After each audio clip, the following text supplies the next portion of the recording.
All right, fellow Rotarians and distinguished and honored guests, welcome to the July 23rd, 2026 Rotary Club Weekly Meeting. We are pleased and honored to be here in the main dining room of the University Center and Alumni Club. So I'm going to ask you all to please silence any devices you have with you. That would include, but not limited to, cell phones, iPads, laptops, watches, alarms, and then that thing that we tend to forget about, that would be our beautiful voices. As we have speakers on the microphone, let's honor their time here, not just me, but each person as they step up. Okay, providing our invocation today is going to be fellow Rotarian Sandra Dodge. Sandra, please join me at the microphone, and remember to speak directly into the microphone. Thank you. Good afternoon. Let us pause for a moment of reflection. We give thanks for the opportunity to gather in fellowship, united by Rotary's commitment to service above self. We are grateful for the freedom to come together, to exchange ideas openly, and to work towards strengthening our community. As we enjoy this meal in the company of friends, may we also remember the liberties we often take for granted were secured through the courage, sacrifice, and vision of those who came before us.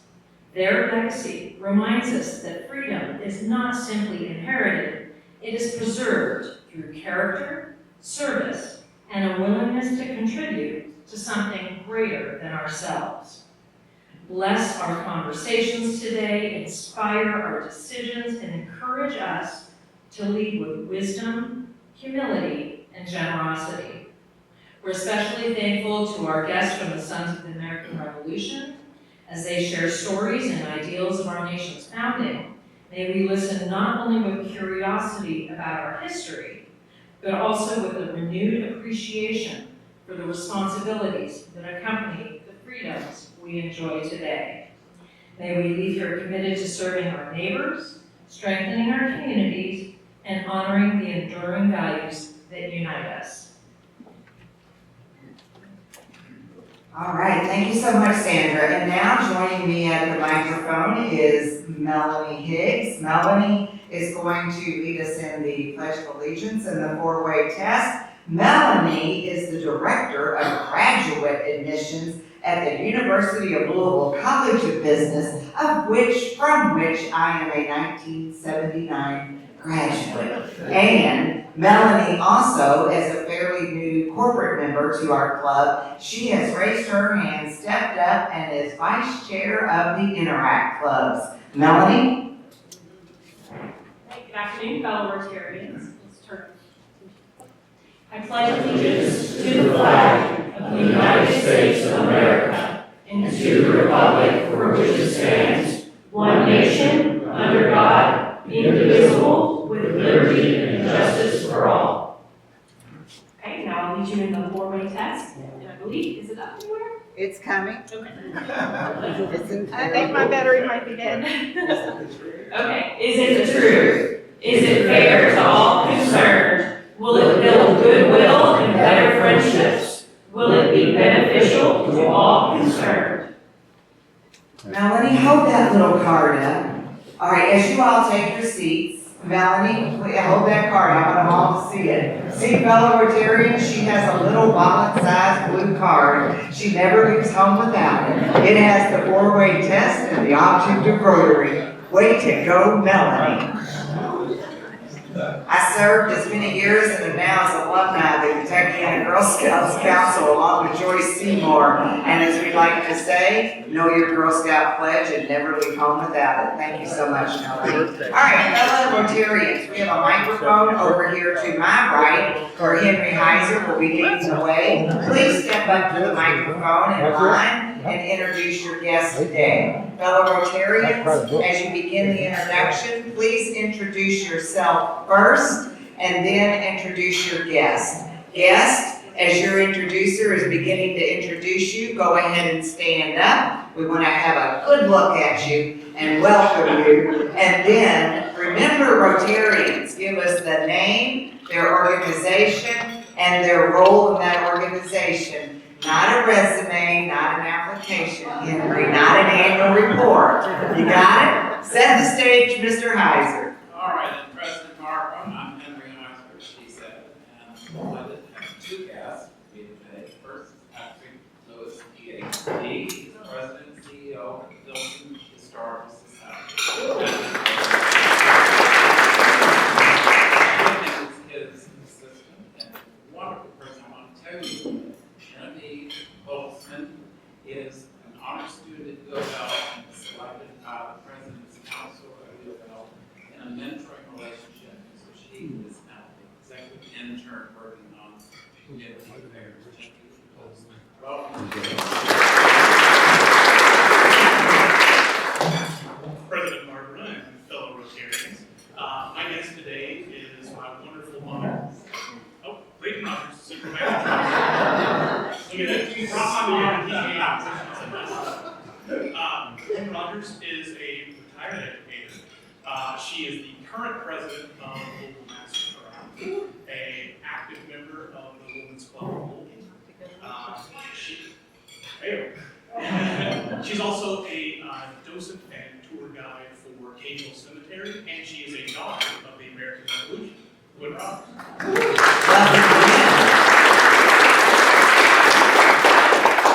President Margaret, and Big Dick. My guest today is Jimmy Hancock. Jimmy, stand. Jimmy is retired, so he's not much good for anything except he is a genealogist and a member of so many societies, it's shocking. Thanks, Jimmy. Thank you. Thanks, Jimmy. Welcome.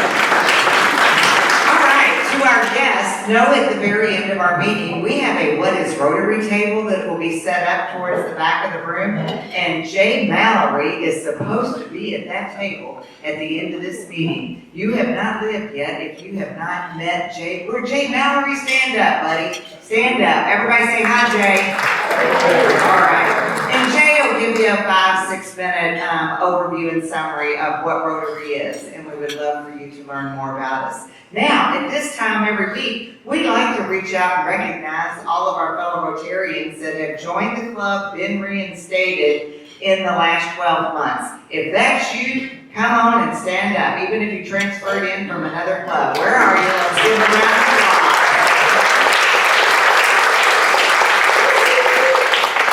And just because I have the ability in the microphone, I'm going to ad-lib on the script one last thing. If you are a current chair or co-chair or a vice chair of any of our 39 Rotary Club of Louisville committees, stand up. Chairs, vice chairs, co-chairs, come on, stand up. Thank you.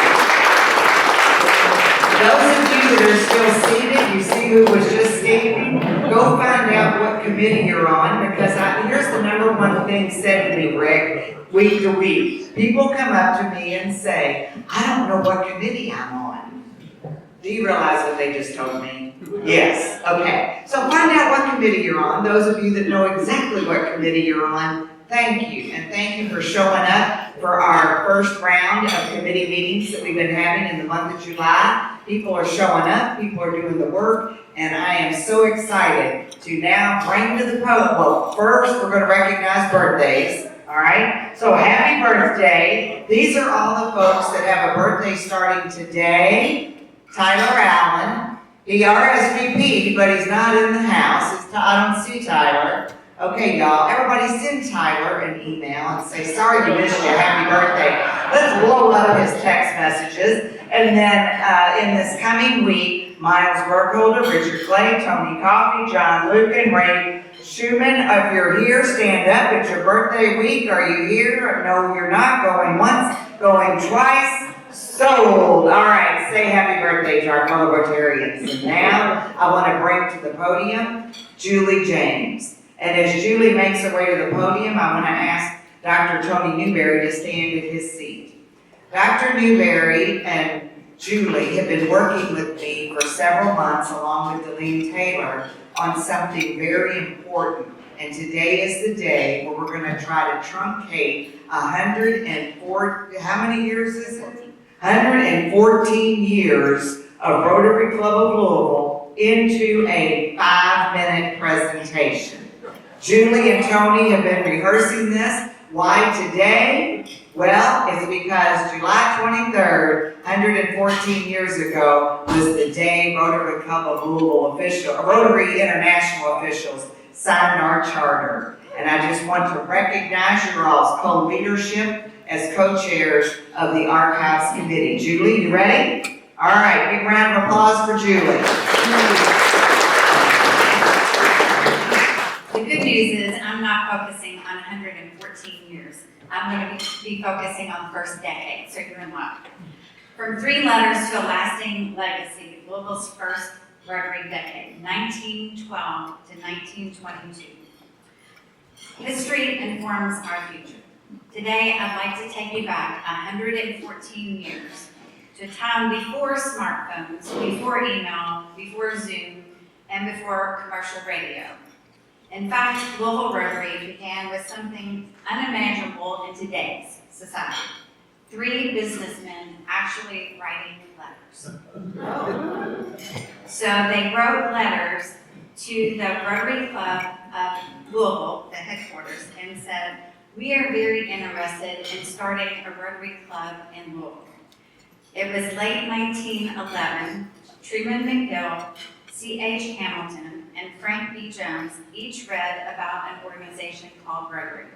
They were so intrigued that independently, without knowing each other, they wrote 3 letters saying, "We're interested in learning more about this organization called Rotary."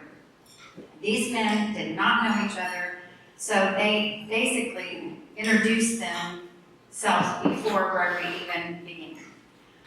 With encouragement from Rotary founder Paul Harris and General Secretary Chelsea Perry, they met in Hamilton's office on 5th and Market and began discussing what would become one of the world's greatest civic organizations. Over the next several months, they met at downtown restaurants, drafted bylaws, recruited members, and built a vision for Rotary of Louisville. On July the 26th, 1912, just as Barbara stated, exactly 114 years ago today, at the Hotel Henry Watterson, and we have slides, so please pay attention to the slides. The Rotary Club of Louisville received its official charter. Tony put together a table that I think some of you have visited, but if you want to hold a piece of history in your hand, we have the original framed charter. So please come take a look at it, have your picture made, whatever you'd like to do. So the club started with 38 members, and within a year it had grown to 122 members. So apparently networking was really popular even before LinkedIn. In fact, growth happened so quickly that members worried that they wouldn't know each other well enough. So they took photographs and they published their photographs in a bulletin that was called Sparks. Well, Sparks is what we have today as well. So Louisville Rotary wasn't simply about business relationships. From the very beginning, members wanted to improve the community. But some citizens criticized Rotary as merely a business swapping organization. So Rotarians helped to restore the burial site of President Zachary Taylor, established a student loan fund for, I don't know the term here, deserving young men at Yale High School, supported the Salvation Army and YMCA, and promoted economic development. So they were changing the narrative of what citizens felt and thought about Rotary. They also championed projects which shape our city's future, including support for Camp Zachary Taylor, efforts to attract the Federal Reserve Bank, and eventually advocacy for what we now know as Bowman Field.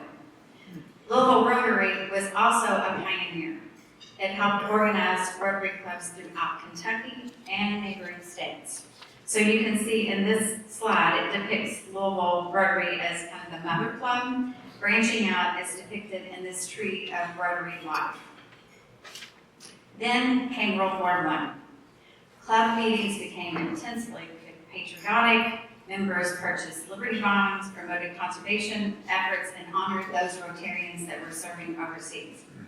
When the war ended in November of 1918, celebrations were planned all across Louisville. But almost immediately, another crisis emerged, the influenza pandemic. For more than a month, Rotary meetings were suspended by health orders. Many members and their families became ill. See in the Sparks announcement, no meeting this week. For many of us, the events of 1918 felt distant until we lived through COVID-19. Suddenly, the experiences of Louisville Rotarians more than a century ago became very familiar. Meetings were canceled, public gatherings were restricted, people worried about their family, friends, and businesses. They looked for ways to protect our health. Yet the club endured as we did during COVID-19. And by 1922, Rotary was looking forward rather than backward. Members were helping shape Louisville's government, supporting aviation, embracing emerging technologies like radio, and continuing to expand Rotary's influence throughout the region.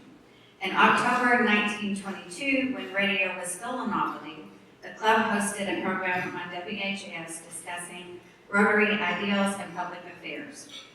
Rotarians also played a major role in creating the Kentucky chapter of the International Society for Crippled Children.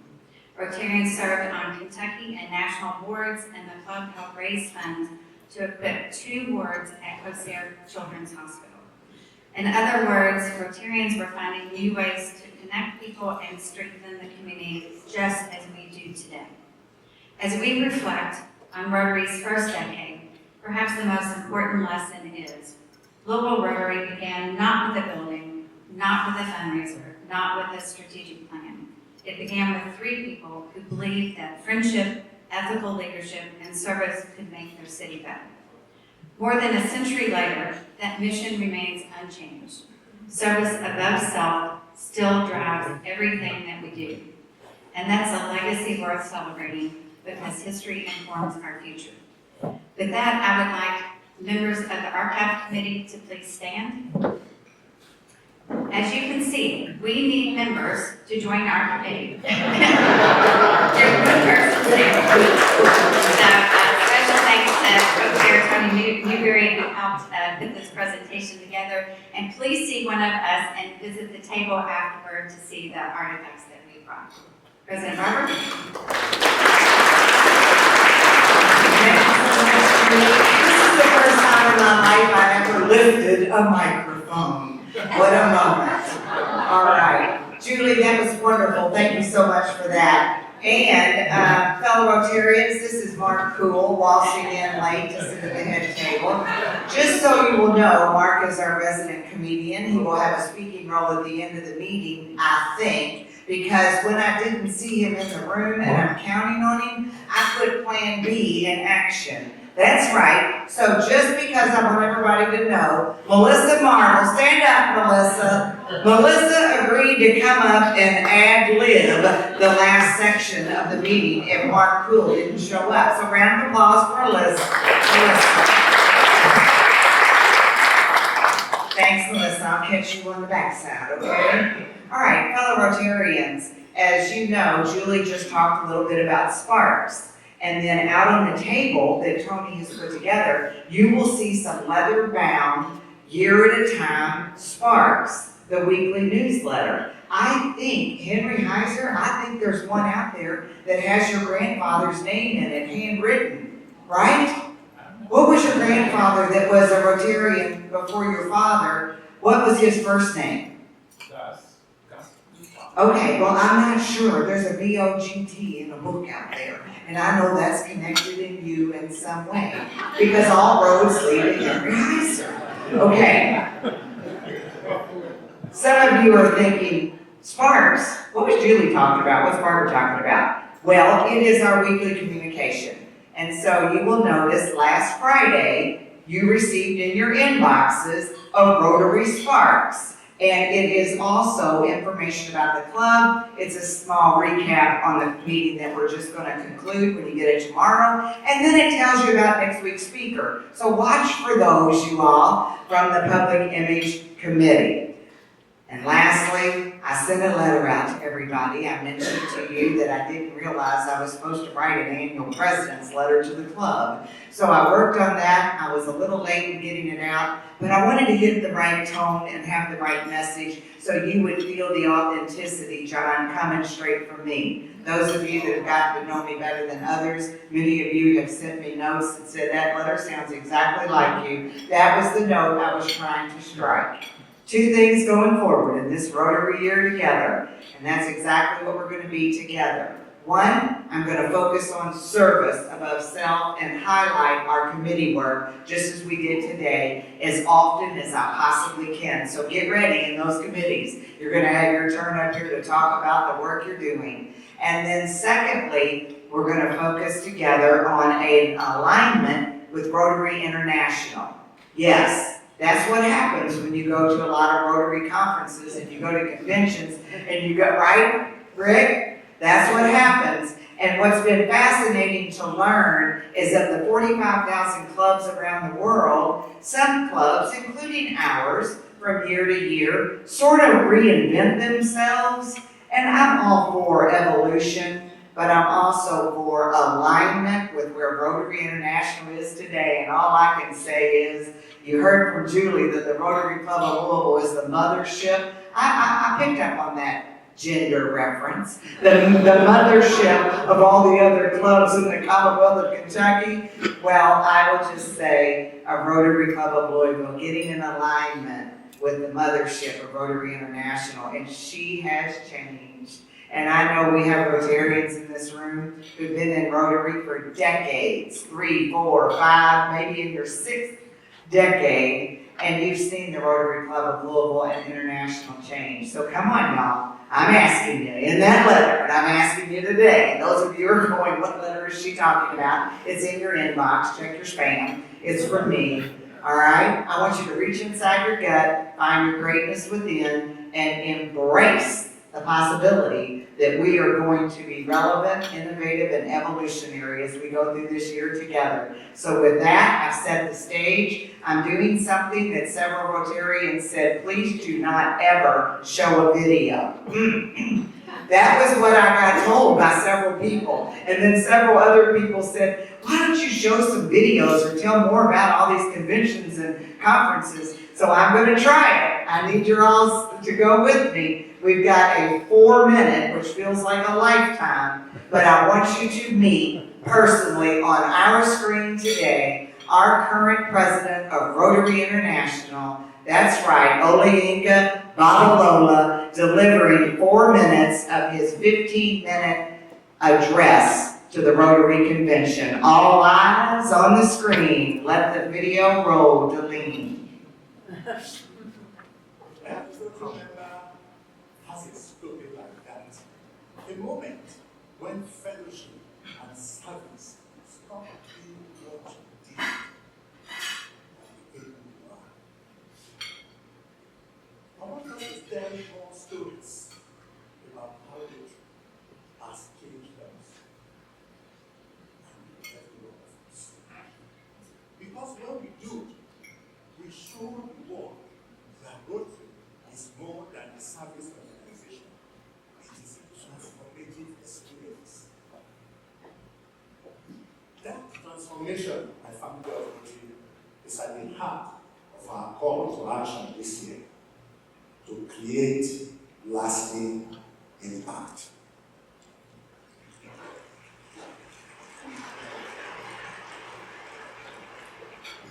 In Rotary, we give members a place to belong. We help give students in school. We organize vaccination campaigns that protect children. These results are real and they matter deeply. But my dear friends, to create lasting impact, we need to ask a harder question. What happens next? We turn friendships into lifelong bonds. We help each other change for the better. And we measure not just what we did, but what changed, and whether that change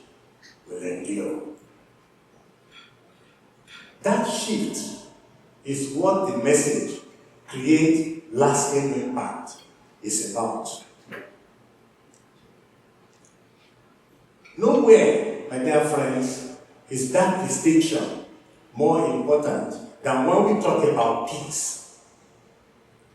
Peace must be deliberately pursued. It must be built into the design of what we do, not assumed as a byproduct. Last year, Rotary launched a program of scale in Colombia called Pathways to Peace and Prosperity. It works in communities scarred by decades of armed conflicts, poverty, and forced displacement. The program trains local leaders in conflict resolution. It pairs economic empowerment with peace-building skills. It builds the capacity of communities to manage disagreement and work towards reconciliation together. As one Rotary leader in Colombia puts it, by building peace from the ground up with dignity, opportunity, and trust, we are planting the seeds of transformation that will grow for generations. That is what deliberate peace building is about. And that is the standard I'm calling all of us to bring to our work this Rotary year. As part of everything we do, we must ask, does this create the conditions for peace? Not just improving lives, but building the trust, the understanding, and the structures that make lasting peace possible, to create lasting impact across the globe, in our communities, and in ourselves. And that is.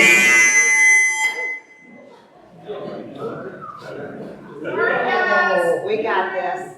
We got it.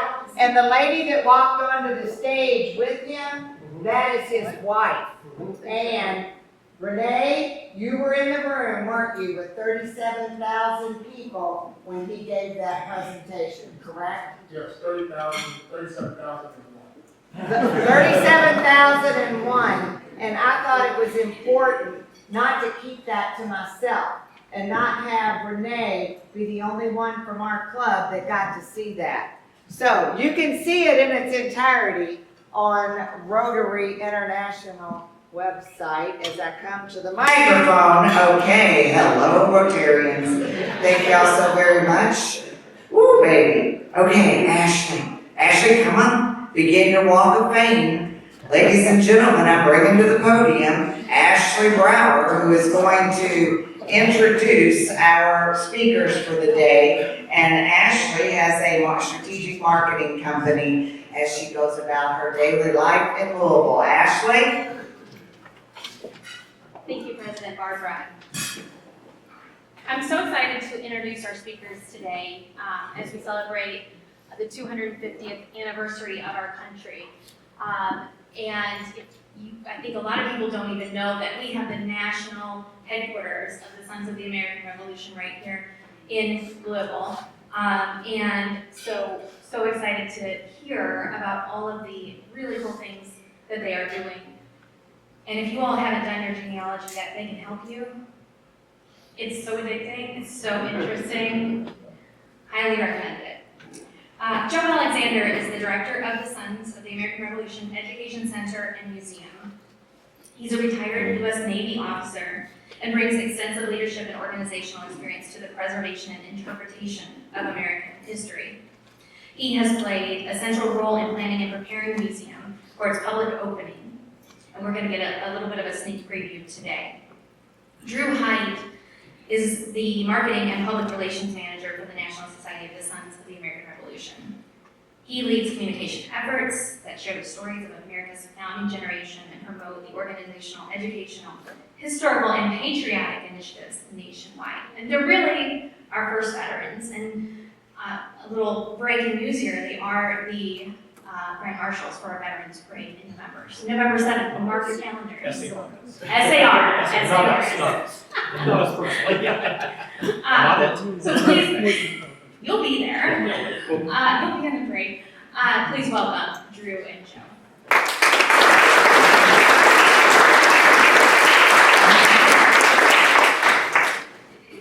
Thank you, everyone, and thank you to President Barbara and to Ashley for the invitation to speak today. It's quite an honor.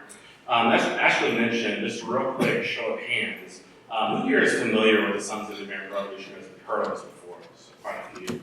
How many are familiar or aware that we are located on West Main Street downtown, the national headquarters? All right, so another good show of hands. So that's a lot of times when I'm speaking with people, they might have heard of the SAR before, but we're not aware that the international headquarters is right here in Louisville, as we have chapters in Spain, France, and all over the world. So I'm just going to dive quickly into what the SAR is, what we're about, and then I'm going to hand it over to Joe, who's going to talk about some of the brick and mortar stuff that we have right here in Louisville. So the SAR is a national nonprofit organization. We're dedicated to preserving the history of the American Revolution. We were founded in 1889, making us one of the oldest patriotic lineage organizations in the United States. For our membership, we trace many who can trace their ancestry back to patriots who supported the American cause for independence. That doesn't necessarily mean they had to have fought in the American Revolution, but they might have supported it by providing livestock or supplies or something like that. So that would qualify your ancestor to make you a member. And today the SAR has around 40,000 members internationally. We have chapters right here in Louisville, but again, the national headquarters is right here. That's what makes it so special. So around, I think it's 500 chapters around the world. So right now, West Main Street, right across the street from the Louisville Slugger Museum, if you're familiar. So if you're looking at the big back, just do a 180, and that's our front door right there. So a lot of people know that we have a genealogical research library. So that's it's open to the public Monday through Friday and the third Saturday of every month. Joe's in there can help you do your genealogy. We have staff that are awesome in there that can help you with a lot of that. But what a lot of people aren't aware of is that we are also building an education center museum, which is soon coming to Louisville, which will be part of Museum Road downtown. So we're really majorly going to be talking about that today, and Joe's going to be overseeing that. So, like I said, I just wanted to give a brief overview of the SAR, but I really want Joe to dive deep into both of those that we offer. So, thank you.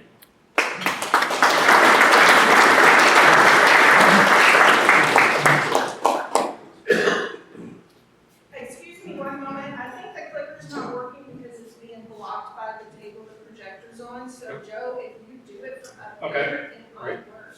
Stand by for technical difficulties. So as Drew was saying, get in front of the microphone. So as Drew was saying, well, welcome, hello everybody, I'm Joe Alexander. I'm the director of the SAR Museum and also the Genealogical Research Library. As Drew was saying, it's very important to talk about the fact that this is the national headquarters of the Sons of the American Revolution. We've been in Louisville since the mid-70s. We used to be in Washington, D.C., on Massachusetts Avenue. How did we end up in Louisville? Funny story to tell you real quick. So in the 70s, they were trying to figure out where to go next. And so they did a locator of the geographic center of all the members at the time. It was actually Hardin County, Kentucky. And they were like, we're not going to put the headquarters in Hardin County, Kentucky. So they found the next closest big city, and that's Louisville. That's how we ended up in Louisville. As President Barbara was saying, or President Barbara was saying, we used to be over on the campus of Simmons College, and that's now their administration and library building. We're in Forfeit, Kentucky. We purchased these buildings in downtown 77, 78, about then, and then we actually moved the library in 2010, and then the headquarters moved in 2012, and then we started working on the museum several years after that. Just to go back about the library a little bit, it is actually the oldest American Revolutionary War library in the United States because it was founded. It was one of the very first things the Sons of the American Revolution did in 1889 was establish a library. So we've got over 60,000 volumes as well as access to databases, both ours and the DAR. This is the important thing I want everybody to kind of take away about the library today. Since the beginning of January, we have had one of only 20 copies remaining anywhere in the world of the 1823 stone engraving of the Declaration of Independence. Very briefly about that. So in preparation for the 50th anniversary of the Declaration of Independence, John Quincy Adams commissioned William J. Stone, a Washington, D.C. engraver, to make true copies of the Declaration of Independence to give to existing signers, their families, state representatives, federal representatives, congressmen, and senators. So here's kind of the funny thing about it. So they actually gave him the original document, and he had it in his shop for 3 years. And for 3 years, no one really, yeah, everybody please laugh, because it's you know, you think about that today, you know, like how did someone let them do this? But that was how it was back then. And during those 3 years, no one knows what William Stone did, but they know he ruined the original. And if you've ever seen the original, you know what shape it's in. It is dark, it's, you know, it's mahogany brown, it's this color. And part of the reason behind that is we think that what he did was he took the original and he would wet it so the ink would transfer onto the copper plate. We also think he used things like arsenic and lye and animal fats to transfer the ink onto it as well. And every time it got wet or got messed up, he'd hang it outdoors in the sun to get it dry again. So think about doing stuff like that day after day after day for 3 years, and that's why the original looks so bad now. Usually when people think of the Declaration, this is what they see in their mind's eye, is this one. And he produced 200 copies of that. Fast forward now, 250 or 200 years later, there are only about 40 left anywhere in the world. There are about 20 in public hands. This is the only one that you'll be able to see anywhere, probably for the next 200 or 300 miles, anywhere around in the Louisville area. It was donated to the city by William Malloy in the 80s, and it actually hung down in Veterans Hall for quite a while until someone came up and said, "Do you guys not realize what you got hanging up down here?" And they all went, "Oh, I guess so." And it was in pretty bad shape. So in 2010, it went under a conservation process, and then since 2010, it's been here at the university in cold, dark, secure storage. In January, the city graciously allowed the Sons of the American Revolution to have it on display at celebration of the 250th anniversary, and subsequently, we now have it on permanent loan from the city of Louisville to the Sons of the American Revolution. Because of the delicate nature of the document, it can only be on display after this initial period, 1 week a year. So if you don't see it through September 5th, the next time you'll be able to see it will be the 4th of July week next year and subsequent years moving forward. So that's free to see Monday through Friday, third Saturday of the month, 9:30 to 4:30 downtown at our library. What I'm here to talk about mainly today, though, is if you've been in Louisville for any amount of time, you've probably been hearing about there's going to be a museum in downtown Louisville. And we are hopeful that the Sons of the American Revolution will have the newest addition to Museum Row open, fingers crossed, December of this year. I have to give a kind of caveat to all of this. A lot of it is still under construction, and we are moving as rapidly as possible on that, but the construction of building a museum is very precise, and things have to go in a certain order, and if one thing doesn't exactly go in order, then it sort of delays everything else. But our hope is that it will all come to fruition in December. It was supposed to be July 4th this year, so we're not too far off. But like I said, if you've been in Louisville for any amount of time, you've probably been hearing us talk about it for a long time. Part of the reason it's taken us so long is, first of all, the Sons of the American Revolution does not go into debt for anything like this. So we've had to raise all the money to build this. It's a $30 million project, including the renovation of these historic buildings and building out the exhibits. And it is not just a museum. It is a digital interactive experience of the American Revolution as presented by the Sons of the American Revolution. And let me kind of explain a little about the caveat behind that. Everybody hopefully remembers some of their history in school about the American Revolution, so we may be history scholars. There's no way that we could build something here in Louisville that competes to like the American Museum of the American Revolution in Philadelphia or the Smithsonian Institution in Washington. But what the Sons of the American Revolution, the memberships decided was it would be appropriate for us to show the highlights, basically, of what we think are important parts of the American Revolution experience. So along with that, there will be digital interactives that everybody can participate in, things such as migration maps that show where colonists came from in Europe into the United States. Let me kind of go forward here a little bit. Oh, we got a video here, so let's play the video first. Sorry, folks, it's only a 3-minute video, so we'll watch this one here real quick.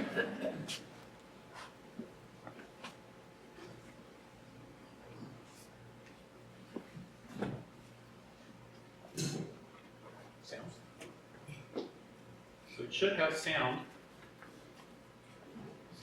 Okay.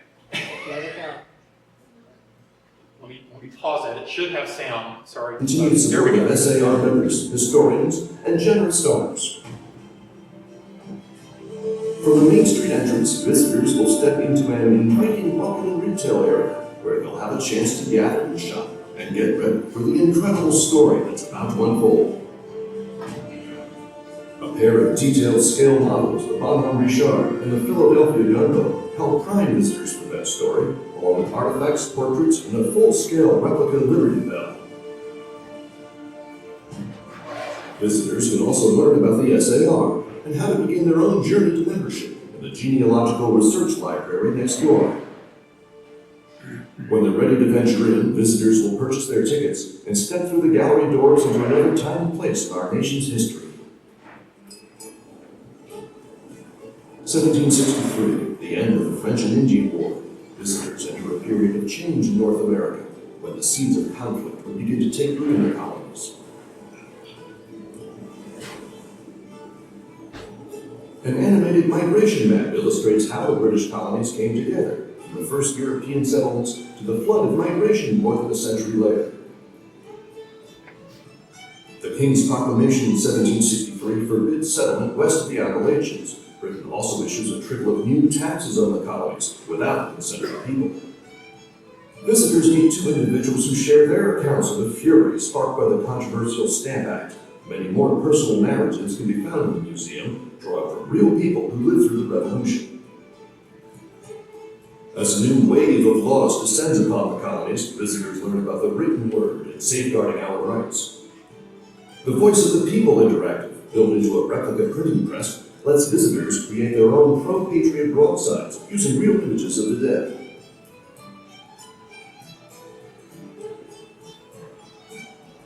By 1773, the conflict between Britain and the colonies is about to boil over. In Boston, a tea protest gives rise to the Coercive Acts, the King's hope to squash defiant colonists in North America. In the Green Dragon Tavern, visitors can join the Sons of Liberty and plan the Boston Tea Party in secret, then see if their choices win out. These cutting-edge digital experiences will travel beyond the Education Center and Museum. SAR chapters around the country will be able to share the interactive programs with their communities via tablets, computers, and more. So I guess, whoops, do that again. Yeah. You'll know when you hear that. Yeah, when we hear the screech, everybody.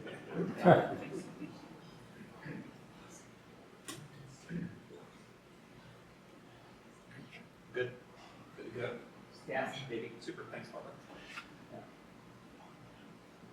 You go into the next slide. Donna, can you get it to the next slide? There we go, perfect. So, everybody hear me again? There we go, perfect. So, just a little short video there. I do want to I talked a little bit about this. Once again, why Louisville? Obviously because SAR headquarters is here, but also it gives everybody an opportunity to be able to experience things about the American Revolution without having to drive either Philadelphia or Washington as well. We will have artifacts on display as well. The SAR has about 5,000 optics that we maintain locally here in Louisville. We've selected 95 optics specifically to be able to show in the museum. We also have a Patriots Gallery, and obviously the Genealogy Center that will be part of it. So after you tour through the museum, if you want to be interested in finding out whether you do have a Patriot ancestor, or just find out more about your family, you'll be able to come next door to the research library and access records there as well. And at the end of the tour in the museum, we'll have a multimedia theater event that'll be movies about the American Revolution as well. As a matter of fact, they were up here today just working on that. Here are some live pictures, not live pictures, but recent pictures, including sort of the artist rendering and where we are in the construction. So this is the vestibule and entry into the museum, and the retail area, gift shop, and admissions. This was where we were showing the migration map. The wood here represents the hull of the ship. There will be masts that go all the way up to the ceiling. We have the lines and cleats and sails that billow off of it. These are the interpretive text panels that have just been installed recently, where you get more information about each of the exhibits. Here is a replica of one of the stamp tax offices. We have in our SAR collection one of the last remaining stamps from the Stamp Act. There's only about 6 of those left in the world. We actually have one of those still in our collection. That will be on display as well. A little bit about that, just very quickly. The only reason we think we still have that one is because this one came to Canada and actually didn't get used as part of anything in the colony, so that's why we think it's so valuable. Interpretive panels, again, background murals. Like I said, it's sort of a walk through the American Revolution. And then here's the Green Dragon Tavern in construction as well. Of course, that's where the Sons of Liberty met to plan the Boston Tea Party. Boston Tea Party, which was a response to the Tea Act as imposed by the Crown. We will also have a replica of St. John's Church, Richmond, where Patrick Henry did his Give Me Liberty, Give Me Death oration, and you'll be able to stand in front of that and actually hear a voiceover actor do the recitation. From there, you will traverse a physical and metaphorical bridge linking you from the pre-Revolutionary War period into the actual war period. This is the bridge of Lexington and Concord. It is, once again, a multimedia display where there will be air shooting past you as the bullets fly. You'll hear and see the redcoats and the colonists fighting each other. There will be sounds of it as well as smells of gunpowder. Hopefully nothing on that. We go into the war period. As I was saying, we kind of had to not pick and choose or cherry pick, but we had to be kind of cautious about what we could fit into the museum. So most of the battles are battles of the Northeast, Trenton, Boston, Brooklyn, Saratoga Springs, things like that. We also will have these life horns. So we just have received these. These life horns, very interestingly, several of them are actual, we took 3D modeling of current members, and these are based on their patriot ancestors. And some of these are extremely lifelike. I do have this one cute picture. We were offloading it on the truck. It was this Oneida warrior over here on the right. We have him standing in the street, Main Street, and he's behind the truck. And it really just looked like a real guy who's standing there. They are extraordinarily lifelike. The back part of the gallery will have a special exhibit about, of course, George Rogers Clark. Can't talk about Louisville without talking about George Rogers Clark. The foreign involvement, France during the war, Spain during the war, and then finally at the very back of the museum, this gallery is essentially finished. This is the Young Republic, Washington's resignation from the Army, his unanimous election to the presidency, his retirement from Mount Vernon, the Bill of Rights. Those double doors at the end go into that multimedia theater. You can see the detailed work and that has gone into the building of the museum and the murals and the interpretive panels. We are planning to do lots of programming. Like I said, it's not just a museum, it is an experience. We've been very grateful to the Commonwealth. They have donated very graciously or appropriated for us $5 million and then another $2.5 million. And so we'll have an extensive outreach program for Commonwealth students, public lecture series, school partnerships, and obviously civic organizations such as yourself. It is a huge economic impact to Louisville and to Museum Row. In the first year, we're expecting approximately 1,000 visitors a month, but we're hoping that it's going to scale up pretty rapidly after that. It's a huge economic impact as well, $2 million plus annually, plus the payroll of bringing in new people to work in the museum as well. We also, twice a year, since the American Revolution, host leadership conferences where we bring in about 1,000 people. We're currently hosting at the Golf House, bringing in about 1,000 SAR members and their spouses for leadership conferences and businesses to work on SAR policies. I'm going to turn it back over to Drew real quick, and he's going to talk very quickly about SAR and our 250th involvement.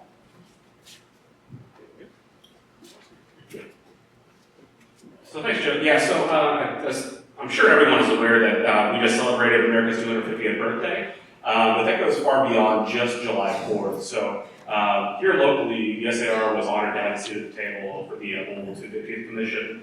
We had a lot of involvement as far as our color guard goes and planning the events that happened downtown on the waterfront, at Locust Grove, and all throughout the city that day. But just as a reminder, the 250th is not over after the 4th of July. There's still things happening this year. So there's some examples of some of our color guard guys. A lot of what they like to do is march in parades. That's one of our biggest public-facing entities is our color guard. You can see at the top picture there is a wreath line, so we were honoring our patriot ancestors at a parade parking there. There's another photo of our color guard, and just FYI, if you are interested in joining the SAR, you do not have to dress up as a color guard. Some people it's not their thing, some people it is. For me and Joe, I don't think it is, but you know, more power to you if you're interested in that. Got some more pictures, looks like some more grade markings and parades. And again, I just mentioned, you know, the SAR here locally in Louisville, how we were involved. And again, the national headquarters is here in Louisville, so we were really looking at a national scale. We are an America 250 official partner, and so we've had events basically all over the country that we're supporting here from the national headquarters perspective, which includes, you know, the kickoff of the America 250 celebrations here in Louisville with the Stone Engraving. So we had a big press conference in our library back in January. The mayor was there. I think we had like 200 people in our library, which is the most that library's ever seen. So it was pretty cool to see that many people in there. And then just recently, I had the pleasure of going up to Philadelphia for the 250th. The SAR had probably 500 to 600 of our own guys up there to celebrate the 250th. You know, we were right there in the thick of it with everyone else in the country who was celebrating the 4th of July. We were supposed to be part of the parade. It was unfortunately canceled. It was actually hotter in Philadelphia than it was in here. It was crazy hot, so they canceled that. But we did have an SAR showcase on Independence Mall, which is just right outside Independence Hall. It was everything SAR, so all of our educational programs, youth awards. We had a little declaration station. We could sign the Declaration of Independence. So it was great visibility for the organization as a whole. Did I miss anything, Joe? Yeah, I think that's it. I don't know if it's time for questions. Yes, it is. All right.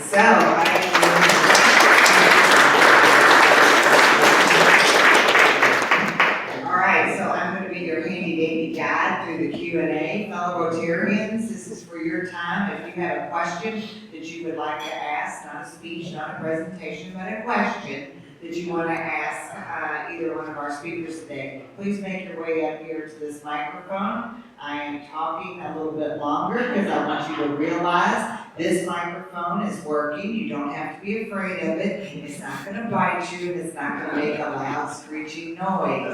Okay, round of applause for our first questioner. Judy Hanaker, my father was a member of the SAR. I would like to give a gift to my grandson, a membership. How hard is it? Because he is 2 generations removed, obviously, from my father. What kind of capable of proof? So the short answer is it's not super easy.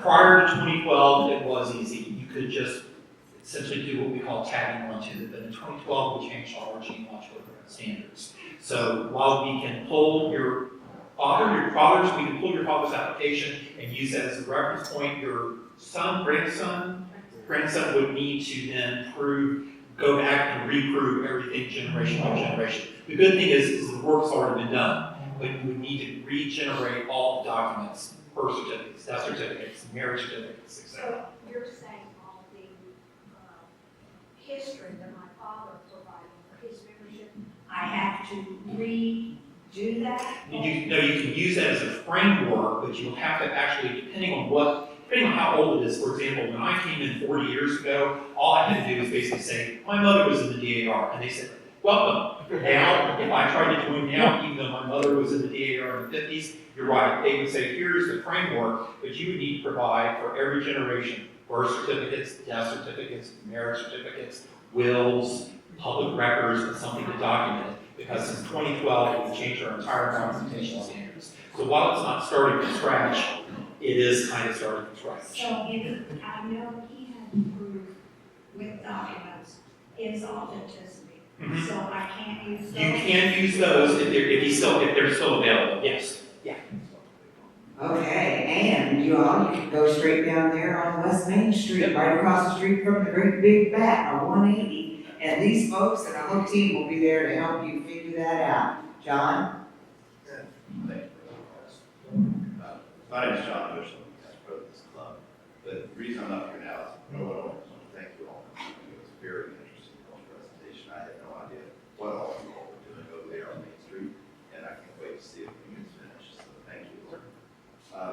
My question is this: are you all aware of an event that occurred June the 28th of 1776 in Charleston, South Carolina, they call it Carolina Day. And they stay down there. I happened to be there 3 or 4 years ago when a friend that I grew up with was being installed at actually the new Rotary president of the historic downtown Charleston Rotary Club. But it happened to be that weekend, and they have an event out there called Carolina Day.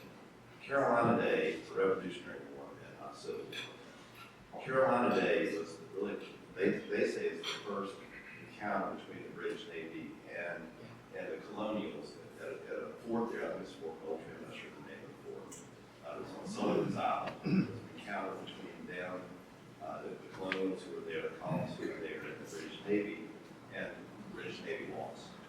And they say that news traveled quickly to Philadelphia, and that they may be embellishing it a little bit, but their claim is that if it hadn't been a June 28th, it might not have been a July 4th. Are you aware of that event? Because most people aren't. Now, they have a reenactment of it that is, I mean, not a whole thing, but they have, the people who are there to reenact it. It's a big deal in downtown Charleston. And the historian came over from the Citadel to talk about it. I'm a lawyer. Yeah, just to clarify, I'm a marketing guy, not a historian. But so in the Carolinas, I mean, we have chapters all over the country who kind of organize and support those local commemorations. We did nothing from a national perspective for Carolina Day. We'll say our national convention, what we call Congress, was just in North Carolina literally last week. So a lot of us were out there. We commemorate things like Guilford Courthouse and some of the different battles that happened out there. But no, I was not familiar, so thanks for bringing that to our attention. We can check on that for you to see if the SAR is involved out there. Yeah. All right. All right, let's give another round of applause for our guest speakers today. So, Joe and Drew, where'd you go? Okay, all right, I was gonna make a visual presentation. So, on behalf of my fellow Rotarians and as your club president, I want to gift to you an official challenge coin that has the emblem of our founder, Paul Harris, on one side and the 4-way test on the other. I hope you'll carry it with you wherever you go and think about the importance of that 4-way test. Thank you all.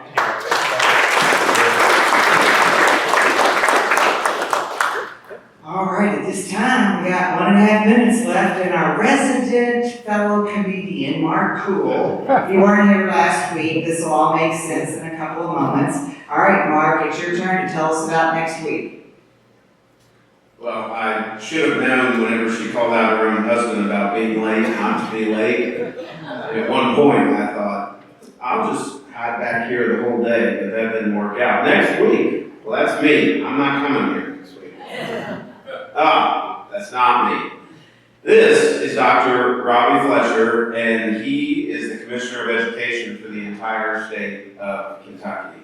And we need you to RSVP so that we don't run out of things. We're going to be in this room next week. We're back. I made the announcement last week we would be in here, and then walked in and met a lot of nice Asian undergrad students. We thought, my God, something has happened to Rotary. But it turns out they were doing their own thing over there. So we'll be back in that room next week to hear from Dr. Fletcher about the state of affairs on education in Kentucky, so we hope to see you then. Okay. All right, Mark, thank you so very much. And Melissa, I got an idea. Since Mark just announced, and I found out he's not going to be here next week to announce the following week's speaker, Melissa Marble. Would you all like Melissa Marble to introduce? I'm making a meeting on Monday, I'm going out of town. Oh, she's going to be out of town. Okay, check your emails, check your text messages. I'm going to be flying in from somewhere, and one of you lucky fellow Rotarians, you too will get to take over this microphone and get to introduce the following week's speaker. If you're dying to do that, let me know, and I'll put you through the training program. All right, so now, this is the last minute of the meeting of this week. I want to remind everybody, check DACDB. All right, that's that thing I tell y'all about. It's in your phones. And if you haven't downloaded the DACDB app on your phone, okay, here we go. If you haven't, no, you don't have to raise your hand. If you do have DACDB on your phone, raise your hand. Okay, well, keep them up. If you got it on your computer at home, raise your hand. Oh, Lord have mercy, we got our work cut out for us, Delaney. Okay, everybody else, please go to somebody who was raising their hand and say, what was she talking about? And what is that thing? It will change your life.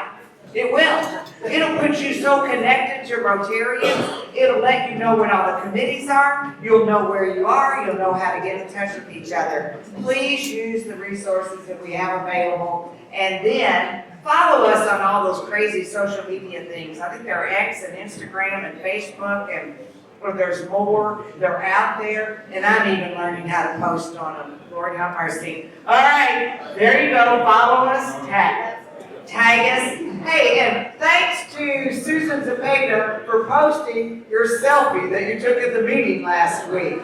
All right, fellow Rotarians, that brings us to an end. I'll see y'all next week. We are adjourned and go to the Rotary, what is Rotary buffet table over there with no food. Thank you.